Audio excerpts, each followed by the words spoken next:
If you have an interest in horses and love learning more about horses, the horse industry, teaching, or even managing your own horse business, then you're in the right place. We would love you to join us on our mission, which is to improve the lives of horses around the world through the education of riders, handlers, and trainers. So get comfortable, listen in, and enjoy. We've got Camilla Whishaw back again today. She's going to talk to us about anxiety, stress, and behavioural issues. And also, she's going to relate it to diet and supplements to see what role they play. Now, if you've listened to Camilla before, you've probably been on Horse Chat. She's done quite a few chats for us about gastrointestinal health, equine asthma, respiratory, horses with ulcers, and quite a few good things just about optimal health and well-being for horses, which is really her passion. She's at Optum Equine, which we'll link to that website from our chat. And I'm really looking forward to today's chat. Now, are you there, Camilla? I am, Glenys. Wonderful. Camilla, this topic, what made you choose this topic? It's ideal for our listeners, just talking to our listeners and, teaching some of them and having horses that do have that anxiety and stress and behavioural issues sometimes. So I think a great talk. Thank you. When we first get started, actually, before we get started, I just want to remind people about the mission at International Horse College. So the mission at International Horse College is to improve the welfare of horses around the world through the safe education of their riders, handlers and trainers. Have a look at the wide variety of equine courses at internationalhorsecollege.com, registered training organisation 31352. Now, we're talking about improving the welfare of horses and the safe education of riders, handlers and trainers. And I think this is just a really good one, because what we may interpret as a horse misbehaving can be fixed through other means. Camilla, what are some of the potential contributors then to anxiety or behavioural issues in horses or in ponies as well? So it's a really good place to start, Glenys. And I think it's really important to highlight that there are many, many, many factors which can contribute to anxiety or stress or behavioural issues in our horses. And in most cases, it's generally a combination of factors. So, you certainly can have a case where it's a single contributing factor, but generally there are multiple contributing factors. Some may be obvious, some may be really less obvious. So some of the ones that I see most commonly in practice are things like horses or ponies being in pain. So that can certainly contribute to behavioural issues. We can have learned behaviour, so that can contribute to poor behaviour. We can have poor fitting equipment, so whether that be saddle, bridle, bit, girth, the disposition of a rider or handler of a horse. And this is one that's really, really interesting and I think can be quite easy to overlook. There's been a nice little bit of research to show that when a human, whether it's a rider or a handler, is stressed or anxious, their cortisol levels go up, so stress hormone cortisol, and also their heart rate go up. Now, when our horses are around us, when our cortisol level goes up and our heart rate goes up, what the research has shown is that those horses around those people, their heart rate will go up and their cortisol levels will go up. So if we're wired, we're stressed, we're on edge, that can really rub off on our horses. Cortisol levels, a lot of things can cause changes in cortisol levels, stress being one of them, but there are many, many things which can change cortisol levels and that can contribute to poor behaviour in our horses. If our horses and ponies are in isolation, we need to remember that naturally in the wild, they're herd animals and some horses and ponies really don't cope well on their own. If we've got a workload that's too physically and or mentally demanding on our horse, or contrastingly is really boring for our horse, the same old, that can contribute to behavioural issues. Changes in hormone levels, environmental factors. So again, remembering that our horses are flight animals, their natural instinct is to flee from danger. So if there's something in their environment that makes them feel threatened, that can contribute to behavioural issues. Side effects of some medications, things like if we think of a drug like clenbuterol, which is commonly in Australia sold under the trade name Clairgel, which is sometimes used for helping with airway conditions and things like asthma and breathing difficulties. That type of drug belongs to a class of drugs of what we call beta-2 receptor agonists. Part of their action speeds up central nervous system activity. So drugs can directly, or some medications can directly cause our horses to be stressed or anxious. Other drugs or medications which change gut microflora or nutrient levels or availabilities can indirectly influence behaviour. High histamine levels, so if our horses have an allergic response, they can produce high levels of the neurotransmitter histamine, which can cause our horses, or influence them to be stressed or anxious. And then I suppose what we'll probably really hone in on in this chat today is those factors which are more directly related to diet and nutrition alone. So a horse's gastrointestinal health, their production of neurotransmitters and the functions of those neurotransmitters, inflammation, and nutrition, so the actual building blocks of their diet and how we feed them. Camilla, I love the way that you've answered that. I ask you a simple question and you've just gone into, and you're such a horse person too, because you understand that just the saddle and the bridle have to fit correctly and the horse could be sore and things that a horse person would know. And then you've brought in all of your extra knowledge as well. Yeah, so we want to talk about the gastrointestinal health. Tell us a little bit more, go into a bit more detail about that gastrointestinal health and how it can play in poor behaviour or stress in horses and ponies. Yeah. So I think commonly in horse circles, when we think of gastrointestinal health, often we think what constitutes gastrointestinal health is the absence or lack of ulcers. Mm-hmm. And we often think poor gastrointestinal health is just a horse with ulcers. Yet gastrointestinal health is so much more than that. So if we look at the most basic functions of the gastrointestinal tract, and when we talk about the gastrointestinal tract, we're starting with the mouth, following right through stomach, small intestine, large intestine, right out to the end where everything comes out. But the prime role of the gastrointestinal health is to digest what we feed our horse, to break it down, to absorb the nutrients from it, and metabolize those nutrients. So to use what's contained in the feed for a whole heap of bodily processes. Gastrointestinal health also relates to what we call the epithelial integrity. So they're the cells lining the stomach, the small intestines and the large intestines, and the microflora balance throughout the gastrointestinal tract. So in some ways, similar to humans, horses have a gastrointestinal microbiome, so a population of largely bacteria, but also viruses, fungi, protozoa, archaea. And when they're in a nice balance, then that promotes overall really good health in our horses. And when that microflora is out of balance, we can get a lot of different health problems. Just want to make distinct that a human microflora balance and a horse microflora balance are quite different. But the fact that we have this population of microbes which significantly influence our health and our horse's health is really important to take note.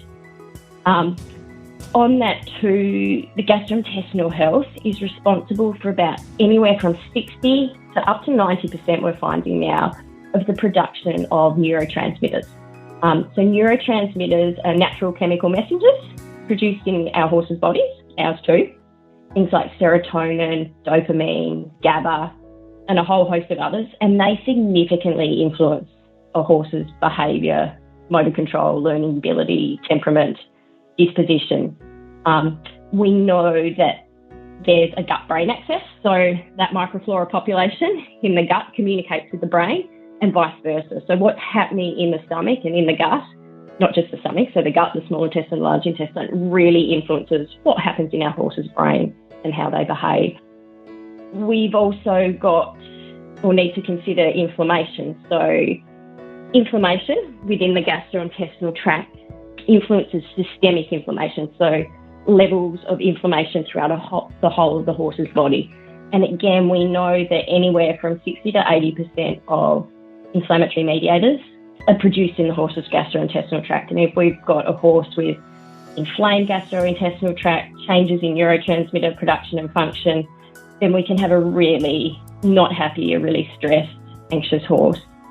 On that too, and it goes hand in hand with inflammation, is that The cells lining our horse's gastrointestinal tract are really, really sensitive to pain and pressure. So if there's any inflammation or build-up of gas within the gastrointestinal tract, that can cause disproportionate amounts of pain. And we can't see that from the outside, but it can be why a horse can be really on edge, really cranky, really sensitive. If we think about when we're in pain, unless we're someone who's incredibly stoic, that can really make us cranky and irritable and sensitive. So we really want good gastrointestinal health if we want happy, healthy, well-performing and well-behaving horses. Okay, now you talked about neurotransmitters. Can you talk a little bit more about them and also just about the role that they play in these horse behavioural issues? Sure thing, Glenys. So again, put quite simply, neurotransmitters are natural chemical messengers produced in our horses' bodies, and they play large roles in horses' temperament, mood, disposition, motor control, their ability to learn, movement patterns. They're largely derived from gut microflora. So again, we want that healthy balance of microflora, and we want to be feeding and promoting for a healthy balance of microflora. And by fostering really healthy microflora balance, we're encouraging the production mainly of three key neurotransmitters that are needed to keep our horses or help keep our horses calm, relaxed, at ease with good gastrointestinal function. And they're primarily neurotransmitters called GABA, serotonin, and dopamine. There's a healthy balance. If we have too much of any of those neurotransmitters, they can cause issues, but it's probably more common that some of those neurotransmitters, if our horses aren't being fed well and managed in a way that promotes good gastrointestinal health, a lot of those neurotransmitter levels can be low. So, for example, if GABA levels are low, we can have a horse that has heightened anxiety, heightened response to stress. If serotonin levels are low, our horses can be have a tendency towards being more aggressive or depressed or doing repetitive behaviours. And if dopamine levels are low, we can see that horse that's just really, really off in their mood, and it can sort of go from one extreme. If they're low, they can just be almost depressed. But similarly, if dopamine levels go too high, it can contribute to more aggressive behaviours. So there are definitely other neurotransmitters too, which can come out of whack, particularly, again, if there are dietary or management or medication factors which aren't promoting that healthy microflora balance. Things like glutamate, and histamine. If those levels are high, they can really compound that picture too.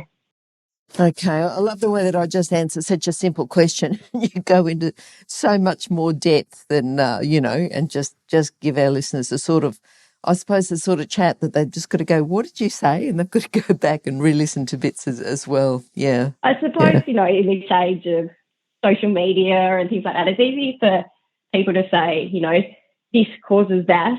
But I think it's really helpful to understand, well, why and how. And it's rarely X equals Y. Generally, with most things, there are nuances. So again, some of those neurotransmitters which help promote a calm horse, if we have excessively high levels of those neurotransmitters, then sometimes they tip the other way. So it's finding a healthy balance. And I think we'll probably get into it when we go further into the conversation, but understanding these things helps us to best feed our horses and choose the best supplements to help with behaviour. And unless we get our heads around these other things, any supplementation is probably going to be quite limited in its efficacy. Yep. Now, earlier on you talked about inflammation, but I just want you to go on and just tell us a little bit more about how the inflammation actually affects the behaviour. Okay, great question. So when we have changes in gastrointestinal microflora, adverse changes, so what we would commonly term as dysbiosis, which really just means a population of microflora which is not healthily balanced, that can lead to changes in cortisol production, and chronic cortisol production can then lead to dysfunctional cortisol production. So again, when something goes too high for too long, it then loses its ability to be helpful. When we get cortisol dysfunction, we can get chronic stress, and then that chronic stress can then further promote cortisol dysfunction. So a horse that's in an environment where it's constantly stressed, that stress might be overtraining or asking too much of our horse. That stress might be related to nutritional insufficiencies or deficiencies. That stress may be related to the way the horse is managed. It might be in isolation. Those changes in cortisol production can really lead to high levels of inflammation, and vice versa. If we've had something that's promoted constant high inflammation levels in our horses, that ability to regulate their cortisol levels lost. So it becomes a self-perpetuating cycle. We also have, when we have changes in gastrointestinal cell integrity, I think we touched on right at the very start, that can lead to increased levels of inflammation. And then, again, we get into a self-perpetuating cycle. Those levels of increased inflammation can then further compromise the integrity of the cells lining the gastrointestinal tract. When we get high levels of inflammation, we tend to get high production of some of those neurotransmitters, which can lead to our horses being on edge and stressed and have heightened anxiety, so things like glutamate production. And we tend to have a down regulation of serotonin, dopamine and GABA production, so those nice calming neurotransmitters. In terms of inflammation, one of the things we have most control of is the way we feed our horses and what we feed our horses. So again, we'll hone in further on that, I'm sure, as we go along. But remembering that, the gastrointestinal tract is the prime producer of inflammatory mediators. So if we've got an unhealthy gastrointestinal tract, 70 to 80% of the inflammation within the body is going to be derived from there.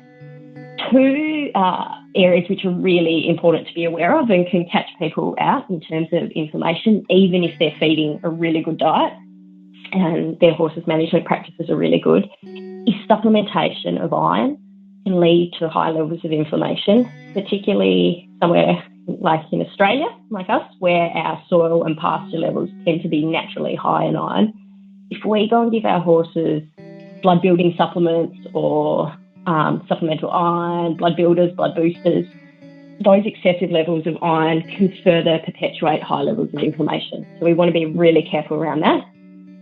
The other area which can catch people is overweight horses and ponies. So fat tissue in our horses and ponies acts as what we call an endocrine organ. So that fat itself produces different hormones and inflammatory mediators. And within reason, the more fat tissue a horse or pony carries, the more inflammatory mediators and the more inflammation their body is producing. So again, even if we've got our horse on a really healthy diet, but they're significantly overweight, then they can still have really high levels of inflammation. And then I suppose it's just worth remembering that widespread inflammation and high levels of inflammation increase horses' susceptibility and their sensation of feelings of pain. So again, remembering that a horse or pony who is in pain is going to be more likely to have behavioural issues than one that's not. Stop. I need to interrupt this chat for a hot off the press notification. That is, that the latest version of the book, 101 Careers in the Horse Industry, is now available, and the best news is that it's a free download. So if you work in the horse industry, if you have a plan to work in the horse industry and have a career in the horse industry, or if you know someone who plans to have a career in this fabulous industry, then this is an essential book for you to read now and then keep as a reference as you progress through your career. With over 100 jobs to choose from, you'll probably find at least one that you'd happily do without being paid. So simply go to internationalhorsecollege.com, scroll down to the bottom of the page and click on the 101 Careers in the Horse Industry button to receive your free career book. Imagine, maybe one day you could be a guest on Horse Chats. Okay, so if we're looking for calm, happy horses and ponies, all right, what are the key feeding principles that you would advise? Just to say, right, the aim is we want the horses to be calm, but we want them to be happy. Very good question.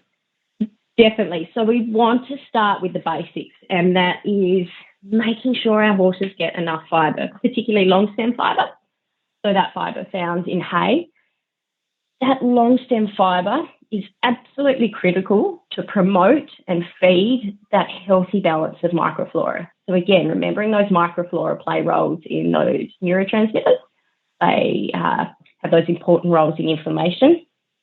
Put simply, if our horses are on a high fibre diet, that gives that microflora population the best possible chance to be in healthy balance.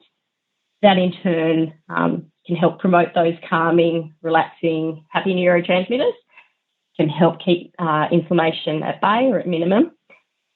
The other thing in terms of fibre is we know that our horses in the wild will spend 17 plus hours grazing, heads down, chewing. If we don't mimic that grazing activity, and if we think of horses in stables or stalls, boxes, small yards, or dry paddocks, dry lots, if we're not giving them hay to mimic that grazing pattern and providing that hay, as close to 24 hours as possible, they're going long periods of time without grazing. That mimics a stress response in our horses and causes those changes in cortisol levels, which again can feed into the whole picture. So starting with fibre and remembering that an absolute minimum, our horses need 1.5% of their body weight in dry matter fibre daily. Now, depending on when listeners tune into this podcast, how relevant this topic is, but it's quite relevant at the moment in that we're just coming into spring. There's a lot of lush grass around many parts of the country right now, and it can be really tempting for us to stop feeding hay or reduce the ration of hay we give our horses when there's a lot of nice lush green grass. This can become a problem in that grass is really low in dry matter fibre. So grass is, 80 to 90% water, whereas hay is, 70, 80, 90% dry matter, so that fibre. So if we suddenly stop feeding hay or reduce hay that we give our horses just because there's a lot of grass, they're not going to get enough dry matter fibre. They still will get some of the benefits of chewing, less of a stress response because they're still grazing, but they're not going to get those benefits of dry matter fibre. On a feeding basic, but slightly different topic, is it's really common for people, owners, riders who are having challenging behavioural issues with their horses to start sort of elimination diets or very restrictive diets. Often these diets can become quite low in protein. And protein is absolutely crucial for our horses for many reasons, in terms of immune health, recovery, muscle growth. But from a behavioural perspective, protein contains building blocks called amino acids, and many of those amino acids are needed for the production and the function of those calming, relaxing, happy neurotransmitters. So again, if we put our horses on a diet that's low in protein, chances are they're not going to get those key neurotransmitters. It's also worth keeping in mind that if a horse has high levels of inflammation, or if they've been losing weight or have lost weight, their relative need for protein is going to be much higher than many other horses and ponies. Minerals and vitamins to a degree, but more so minerals play a really important role in the production and function of many of those neurotransmitters. And if we go back to the example of spring and letting our horses rely on grass only for their nutrient intake, if we're not appropriately supplementing baseline mineral needs, they won't get those sufficient levels of those minerals from the grass. So again, our horses have, like us, baseline daily requirements of minerals needed not only for good health, but to promote those nice balance of neurotransmitters. The other big thing to keep in mind is it's not just what we feed our horses, but how we feed them. So again, we want to have them mimicking grazing or, consuming long stem fibre for the majority of the day and evening. But in terms of giving hard feeds, we want to make sure that any concentrated feed is really quite small in volume. So if we think about our typical 500 kilogram average fully grown adult horse, we don't want to be feeding hard feeds, concentrated feeds, more than 2.5 kilograms in volume. in that horses' stomachs don't have the ability to stretch much. So if we give them a big feed, it's only one way it can go. The stomach can't hold much. They can't vomit like us. The feed then, if we're giving them big, hard feeds that don't require much chewing, unlike hay, then that feed has to rush out of the stomach to allow the more feed that's coming down their throat in. When that feed rushes through the stomach, it passes into the small intestine and large intestine, not properly digested, and then it'll change gut microflora balance and population and the production of those neurotransmitters. So not just what we feed, but also how we feed our horses is really, really important. That's good. Tell us about deficiencies, like if there's any nutritional deficiencies or any excesses even that can be associated with, and I don't want to say bad behaviour, but poor or anxious or agitated or stressed behaviour. Great question. So if we consider nutritional deficiencies or, even relative insufficiencies, firstly, again, if we want to effectively help a horse, it's working out, A, if, there are indeed nutritional deficiencies or insufficiencies, but B, why they've happened. So you could be feeding a horse everything on paper that adds up, ticks the boxes, covers all their baseline nutrient requirements, but they might still have insufficiencies or deficiencies. So dietary intake is an important concern. We can be feeding below required levels, or we can be feeding required levels, but if they are consuming things in their diet or being fed medications or supplemented with medications that inhibit the absorption of some of those nutrients, then that can result in nutritional insufficiencies. A good example of that, and a medication which is used a lot, is omeprazole. That is the key active ingredient in the majority of ulcer medications on the market. That will interfere with the body's ability to properly digest and absorb things like calcium, phosphorus, magnesium, zinc, some of our divalent minerals, which are needed for the production of those calming neurotransmitters. So again, you could be feeding your horse everything perfectly on paper, but if they can't absorb it properly, then they're not able to use it. We can have insufficiencies or deficiencies that result due to changes in gut microflora. So again, if we remember that healthy hindgut microflora population, one of the roles of that population, which I think I neglected to mention earlier, is that microflora synthesize or produce B group vitamins in horses. B group vitamins, that includes biotin, but also B1, B2, B3, B5, B6, vitamin K. But looking at your B group vitamins, they're needed for a lot of your calming neurotransmitters. So again, you could be feeding a horse everything on paper, but if it's got really poor gastrointestinal health or, particularly poor microflora balance, then they're not necessarily going to be getting their B group vitamins they need. Factors which increase losses in our horses. So some of our medications promote increased excretion of particular nutrients. If our horses have diarrhea, they can have increased excretion of some nutrients. If our horses have gastrointestinal bleeding, they can have increased losses of some nutrients, so it's important to consider them. We need to think about times when our horses may have increased requirements of particular nutrients. This may be when they're under stress, when they're in high work, when they're pregnant, stallions when they're breeding. And one that's not so common, but is certainly relevant in some cases, are heavy metal burdens. So if our horses been in an area and they've accumulated high levels of particular heavy metals, then that can definitely interfere with nutritional or result in nutritional deficiencies or insufficiencies. On that, some of the most common nutrients, which we might consider with deficiencies or insufficiencies, are things like protein, so that provide your amino acids, B group vitamins, so again, thinking back to that healthy gut microflora, magnesium, zinc, sodium, selenium, and your omega-3 fatty acids. On the flip side, it's really important to remember that with some of those nutrients, too much of them can be just as harmful, if not worse, than too little. So we can have issues resulting from too little that contribute to poor behaviour or anxiety or stress, but on the flip side, nutritional excesses can certainly contribute And some other nutritional excesses that are worth considering are your omega-6 fatty acids, which are commonly found in your vegetable oils, a lot of your fat-based feeds.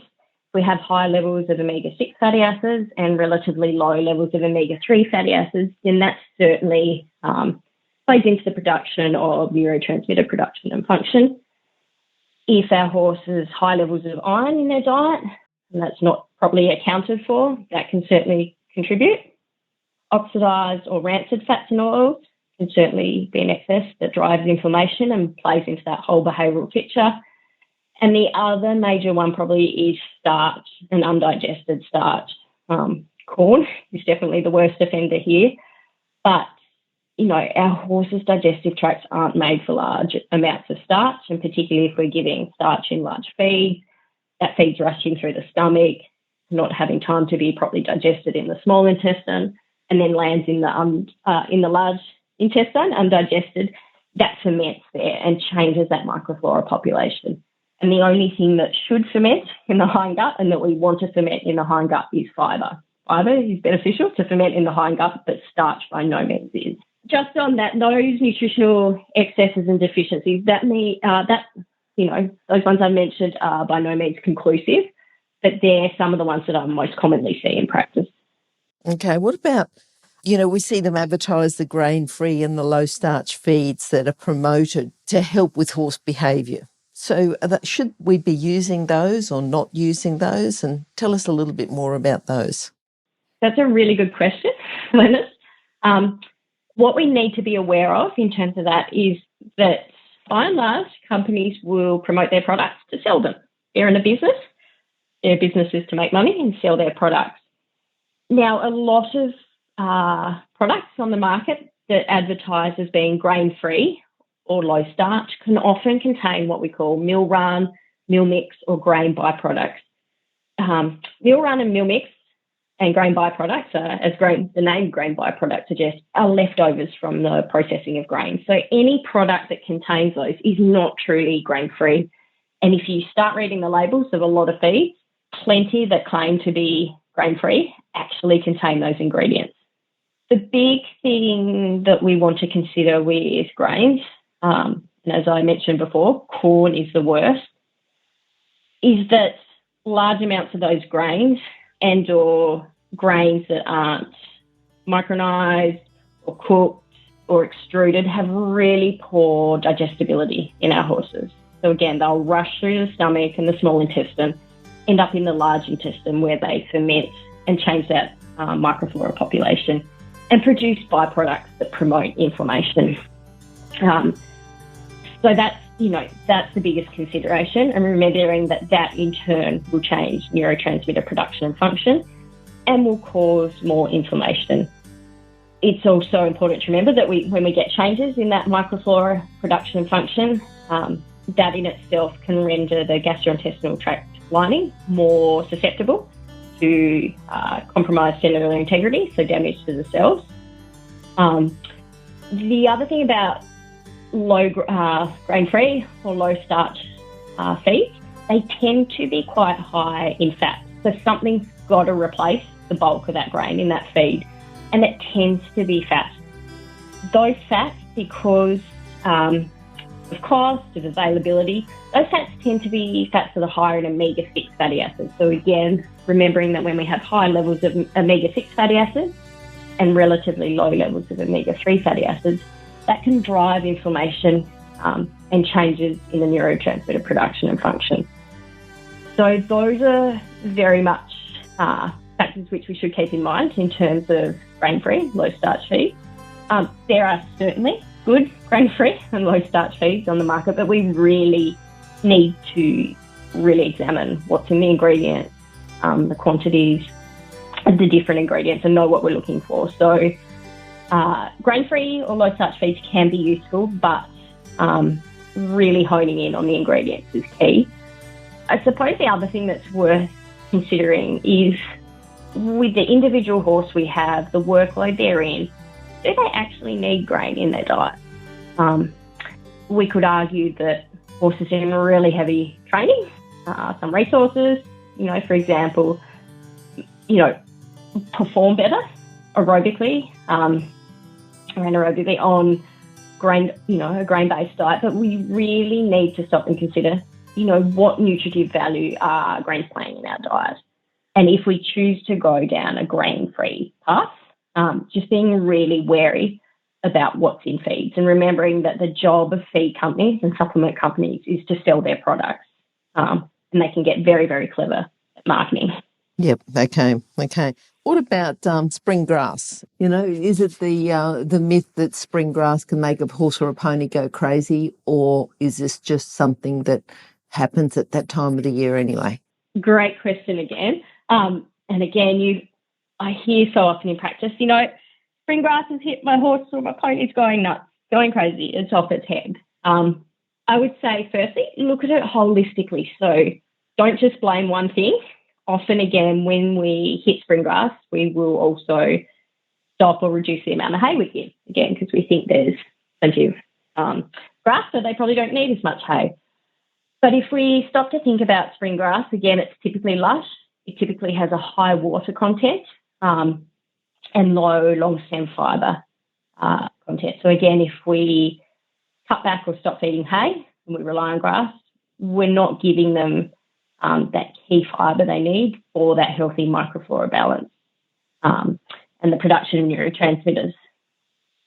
If we also stop giving them a suitable balance of feed or hard feed, again, we can go, there's a lot of grass, we don't need to feed them hard feed. They're not going to get sufficient levels of those amino acids and some of those key minerals which are needed, those neurotransmitters. So that's one element of it. Another element of it is that lush green grass is really high in potassium. Now, if we have really high levels of potassium and suddenly have really high levels of potassium, we can have reduced absorption and increased excretion of magnesium.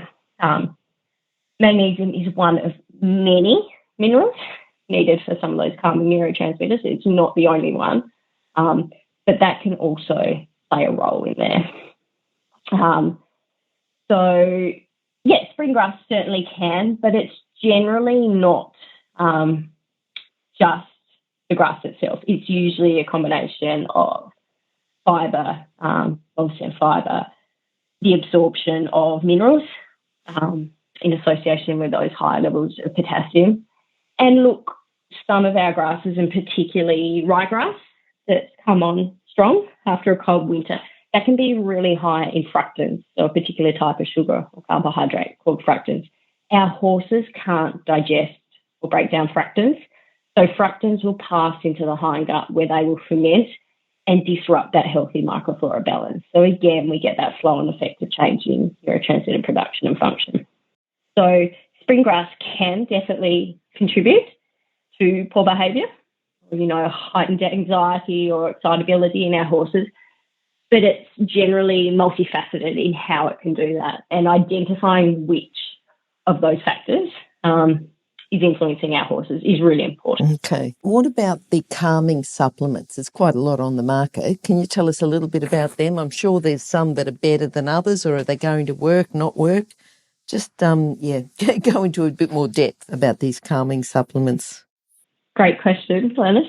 Firstly, it's worth prefacing this with, if we just throw a handful of supplements at our horses, whether these be minerals, whether they be herbs, whether they be other nutrients, if we throw supplements at our horses without addressing the contributing factors and understanding what is making our horses' behaviour poor or, anxious or stressed, then the success of the treatment or of those supplements will likely be really, really limited. So that's why, it's so important to identify and work out what's happening for our horses before we go using supplements. Because if we just throw calming supplements at our horses, then we're not likely to have much success. It's worth noting too that particularly in Australia and some other parts of the world, I can't speak for all parts of the world because I'm not completely sure, but I know certainly in Australia that there is no strict regulation around marketing and claims that supplements and supplement companies can make. So we need to be very, very careful about what we believe and what we buy into. So we may not be getting product that we think we are, or the product, things that it's claimed to do may not be substantiated. So it's really worth keeping that in mind. The other thing I think we need to keep in mind is we often tend to focus on nutritional supplements being a magic cure for our horses because it's really easy for us to control them or change them.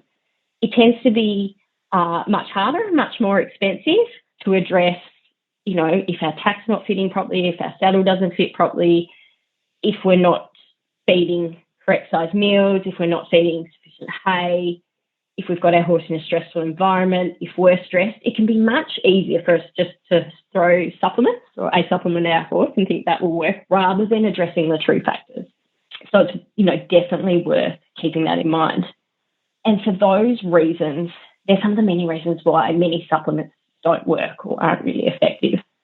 So if we look at some of the most commonly, available calming supplements on the market, they tend to contain some ingredients like magnesium or B1 or tryptophan. They're some of the most common nutrients you'll see. On them, it's worth noting that while magnesium can be really useful, in some instances, we need to use a form that's highly bioavailable. So magnesium will come in many, many different forms. Commonly we'll see, in supplements on the market, magnesium oxide or magnesium sulfate or magnesium chloride. These have really poor bioavailability. So our horses aren't able to readily digest, absorb and utilise that magnesium, and they'll largely end up excreting it. And some of those forms of magnesium can actually cause or contribute to diarrhoea and gastrointestinal upsets in our horses. So factors which can, potentially make their behaviour more stressed, more irritable, more upset.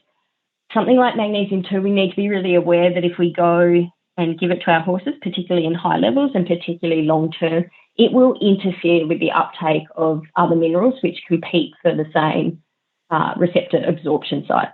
So things like zinc, calcium, phosphorus, things like that. So again, we need to be really mindful of the form we use, how we use it, and how long we use it for. We also, something like magnesium, we think, it might be great on its own, but there are other, what we call cofactors, so other nutrients that are needed alongside it to help promote some of those calming neurotransmitters or their activity. So along the lines of GABA. Something like B1, if our horses have good gastrointestinal health and we're feeding them, that high dry matter fibre diet and feeding them in a manner that promotes healthy gut microflora, they'll be producing their own B1. And I think it's ultimately we want our horses to have the best overall health. So looking at supporting their own production of it rather than supplementing it if we can. Tryptophan, which is a commonly used nutritional supplement for calming, it's actually really worth noting that the horse-specific studies that have been done on tryptophan has shown that given in low doses to horses, it actually increases excitement, and given in high doses, it actually reduces endurance capacity and can cause hemolytic anemia, so the breakdown of red blood cells, neither of which we want. And it just goes to show that something that might be effective in other species, particularly humans, and I think there may be some research for it in dogs, but don't quote me on that. Dogs is certainly not the level of an area of expertise for me, but just showing that because some nutrients are commonly used successfully in some areas doesn't mean they're great or well indicated for our horses. And then if we think of some of the calming herbs, things like valerian, chamomile, we need to consider, are they permissible if we're competing our horses or if our horses are racing? So are they permissible in your jurisdiction? We need to consider what form those herbs are given in. So typically people will use dried chamomile and valerian, which will have varying levels of active constituents, so the parts of the herbs that actually have therapeutic effect on our horses.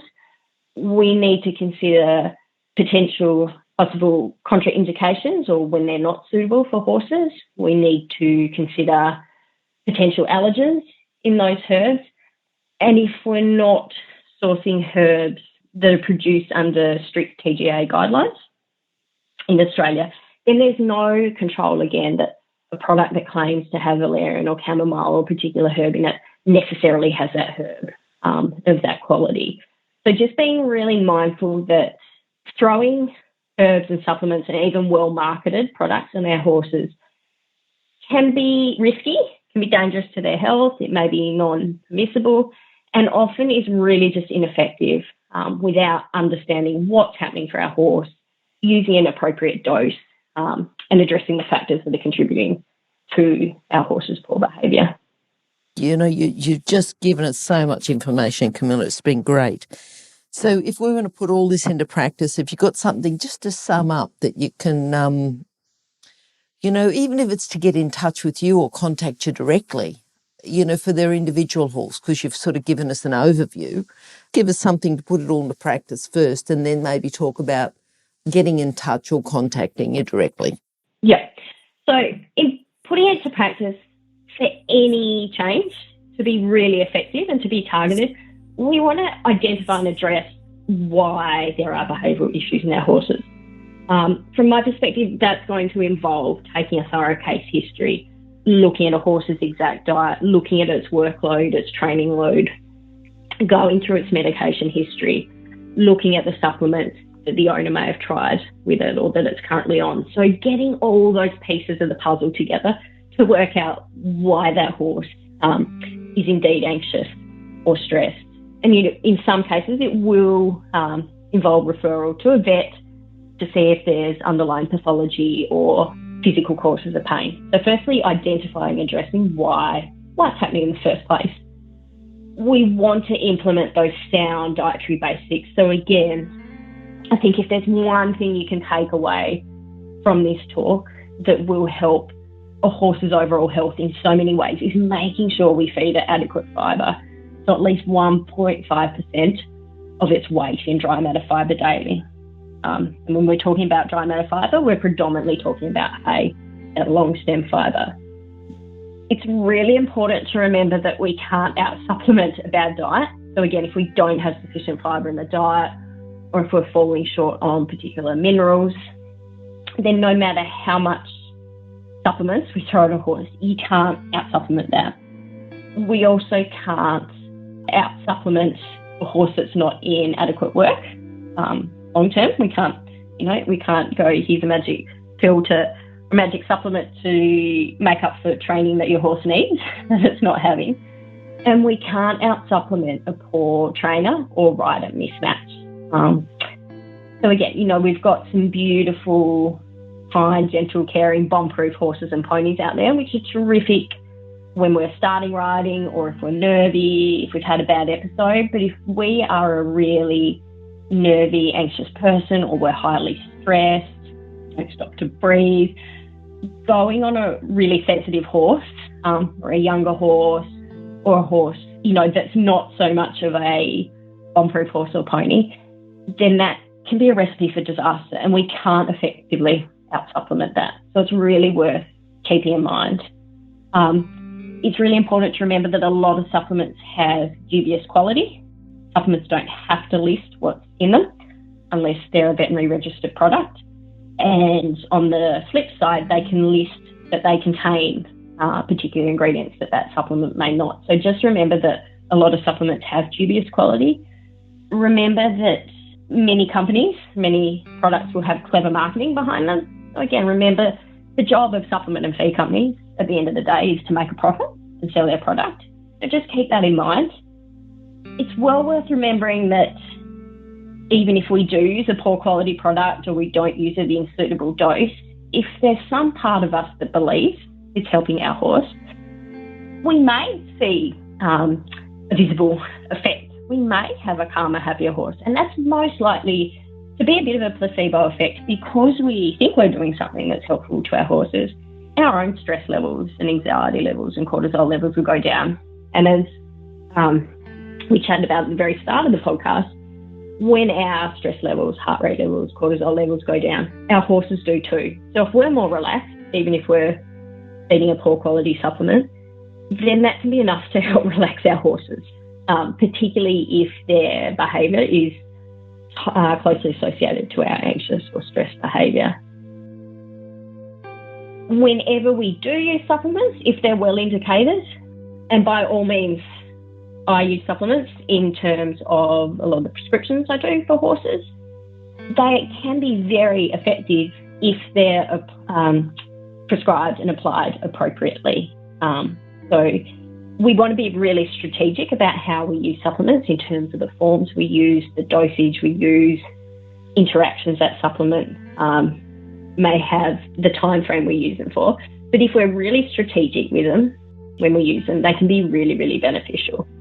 And remembering that sound gastrointestinal health is absolutely critical to, happy, healthy, calm horses. And that lack of ulcers or no ulcers doesn't automatically indicate good gastrointestinal health. So that's putting it into practice. In terms of how people can get in touch, they are more than welcome to jump onto my website, which is allthews.optimequine.com. Optum Equine spelled OPTIMEQUINE.com. Readers will find my email address, my contact details on there. And you can also follow Optum Equine on both Facebook and Instagram. So, I think that could be a good place for people to start.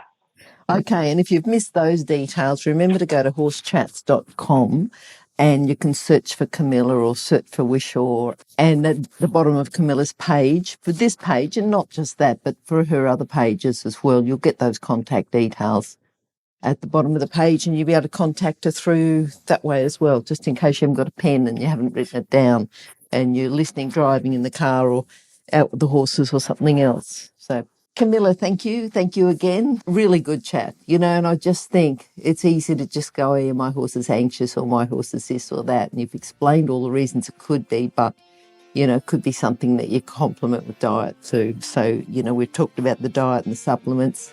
And I think if you've got any individual issues that you'd like to explain, or if you want to listen again, certainly listen again. But if you've got individual issues with your horse, then I think contact Camilla directly, and you'll be very happy that you did. Camilla, thanks for coming on again, and we hope to catch up with you again soon. My pleasure, Glenys. Thanks for having me again. If you've enjoyed this chat, then please comment, rate and subscribe. If you'd like any changes or recommendations for guests, then please contact us through horsechats.com. And while you're online, have a look at the government-accredited courses at internationalhorsecollege.com. Registered Training Organisation 31352. Remember that our comments and instructions are general in nature and do not take into consideration your individual horses or your individual ability and circumstances.